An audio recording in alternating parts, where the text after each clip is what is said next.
Imagine living in India, knowing the history of Islamic invasions, remembering terrorist attacks like the Mumbai massacre, and not being allowed to criticize Muhammad, the false prophet who called for your total annihilation and caused millions of deaths. Some people don't have to imagine. Reuters reports. Baton-wielding police patrolled barricaded and deserted streets in parts of the southern Indian tech hub of Bengaluru on Wednesday after 3 people were killed in overnight clashes triggered by a Facebook post offensive to Muslims. Al Jazeera says that the post insulted Muhammad.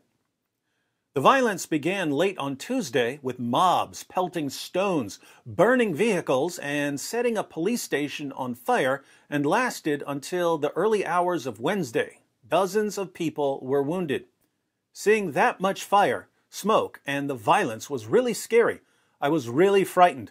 We've only seen such things on TV, said Ahan Khan, a college student who lives near the police station in northeast Bengaluru. Police said the person responsible for the offensive post, which has since been deleted, has been arrested. A spokesman for Facebook said it was investigating, adding its standards prohibit hate speech and incitement to violence. This man was arrested for a Facebook post deemed offensive to Muslims. Notice the hypocrisy.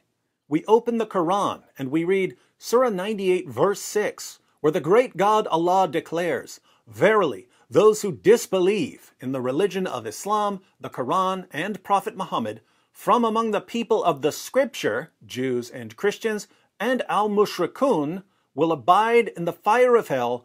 They are the worst of creatures." Mushrikun, or mushriks, are idolaters and polytheists. Muslims would include Hindus in this category. So the verse calls Jews, Christians, and Hindus the worst of creatures.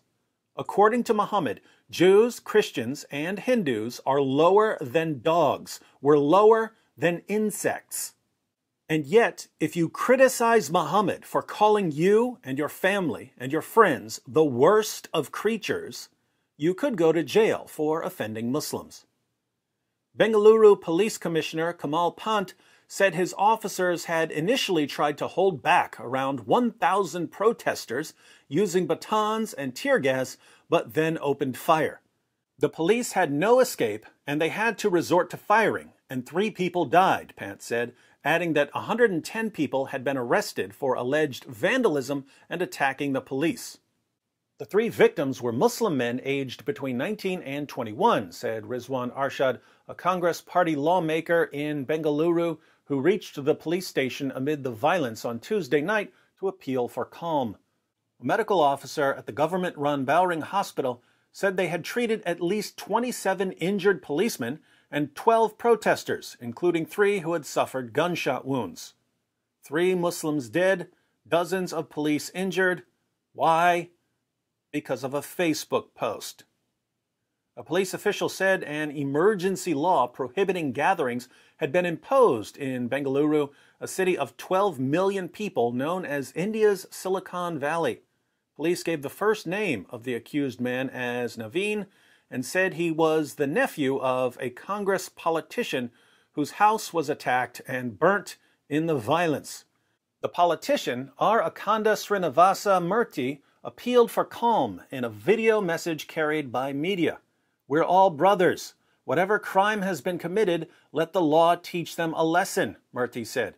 "I appeal to our Muslim brothers and everyone else to maintain peace." Television channels on Tuesday night showed a group of people gathered outside a police station, clashing with officers and burning several police vehicles.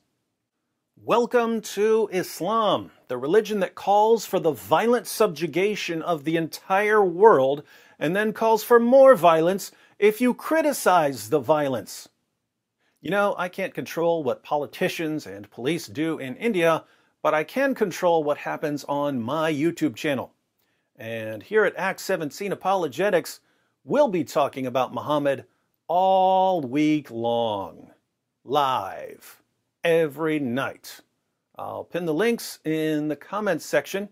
If you don't like what we say about Muhammad, you're welcome to join us live and defend your prophet if you're able.